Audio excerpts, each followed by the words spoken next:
Hey guys, and welcome back to Mad About Skin. In today's video, we're going to be discussing this, The Ordinary's 10% niacinamide, and this, The Ordinary's 2% hyaluronic acid. We're going to be breaking it down. We're going to be talking about the pros and cons of each of these serums. We're going to be helping you to work out how to use them and whether you should include them in your skincare routine. And ultimately, we're going to be working out whether they're products which are worth the splurge. A lot of you might be calling out and saying, why these two serums in particular? Well, these two have been announced as the joint best-selling serums of 2020.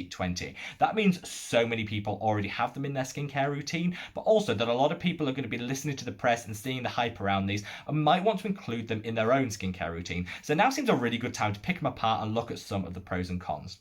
Let's start with the Ordinary Niacinamide 10 plus Zinc 1% serum. This has been a cult favourite for a lot of people since it exploded on TikTok around 2 or 3 years ago. Niacinamide is a B vitamin and is fantastic at regulating the oil level in the skin. A lot of people love it because it's proven over time to shrink the size of our pores. It can also help fade acne marks and even out our pigmentation in our skin if you suffer with hyperpigmentation and dark spots. Almost seems too good to be true, and in a lot of ways it can be. This serum is a 10% concentration of niacinamide, which is reasonably high by niacinamide standards, as most studies show it's best used at around a 2 to 5% concentration. Also has a 1% concentration of zinc, which is fantastic at calming the skin, but will also mop up some of that excess oil if you're suffering with blocked pores or excess oil production. Comes in at £5 here in the UK, which is super affordable. Niacinamide, very cheap to formulate, so you shouldn't really be paying much more for a niacinamide serum than this. In the US, it retails at around the $7 price point. This product is fantastic if you have oily skin. If you have drier skin, then some of the other ingredients in here, such as the emulsifiers, can be a little bit drying and stripping for the skin. So I always recommend this to people who have oily and breakout prone skin, but for everyone else, I would go for other forms of niacinamide, which could just minimize the amount of dryness that you could get from the product. I also always caution people before using this product to make sure they turn and check the ingredients on the rest of their skincare. A lot of skincare these days includes niacinamide already, and so you can risk overdoing it and not just having a 10%, but actually adding percentages on when you consider what might be in your cleanser or in your moisturizer and other serums already. So always check before you purchase this product.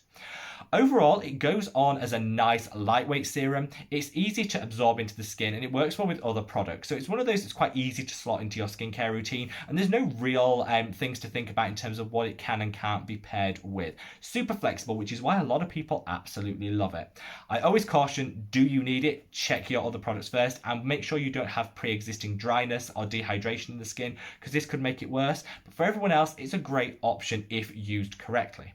Now coming on to the hyaluronic acid. I love hyaluronic acid and it's just exploded in popularity in the last couple of years. Almost everybody wants to get their hands on a hyaluronic acid. It works as a humectant, which means it draws and retains moisture in the skin. This is fantastic if you have dry skin, dehydrated skin. It can really help to just increase the levels of moisture retention within the skin. It does so by attracting moisture which is in the environment, in the air around us, and holding it within the skin. That's where the first problem can arise. If you live in a super arid environment, desert-like environment where there isn't that moisture in the air, instead of attracting moisture and retaining it in the skin, what it does is it draws it from the deeper levels of the skin and brings it to the surface. So it actually encourages dehydration and water loss. So I always say before you use a standalone hyaluronic acid serum, and this is a great option, it's a standard strength, 2% is pretty standard when it comes to hyaluronic acid concentrations. Before you do it, make sure you're in an environment where there is moisture in the air. If you're living in an arid environment, you should absolutely avoid hyaluronic acid in products as much as you can, because it could actually increase the rate of water loss, which nobody ever thinks about and nobody wants in their routine. As with the niacinamide that I cautioned earlier, make sure you check all the other products, because you might find that most of your skincare already contains hyaluronic acid or sodium hyaluronate in it anyway. If that's the case, you probably don't need a standalone hyaluronic acid, because you'll be getting all that humectant benefit from the other pre-existing products that are in your skincare routine. So always double check before you rush out and buy this. Super affordable, again around that £5 price tag, the $7 price tag. That's great. It's a vegan compatible hyaluronic acid, which a lot aren't. Some of them are animal derived, so that's something to bear in mind if you're looking to add a hyaluronic acid into your skincare routine.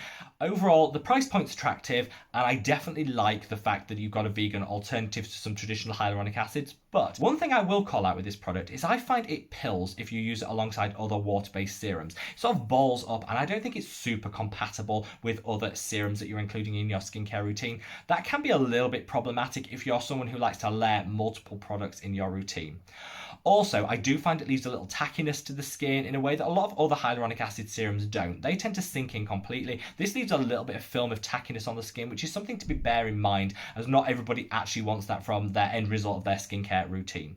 Both of these products are super flexible, so if you want to use either of them in your skincare routine, then you can add them at pretty much any step between the cleanser and the moisturizer. They also both work really well as balancing agents. So if you're using a super harsh pH product, such as an exfoliating acid, you can apply either of these products to the skin to raise the level of the pH to back to where it normally should be, around the 5.5 on the pH scale, before you put pH sensitive products on your skin, such as peptides or antioxidants. So they can be a really inexpensive way of buffering the skin between a exfoliating acid and some of your other products and serums that don't like a harsh acidic environment.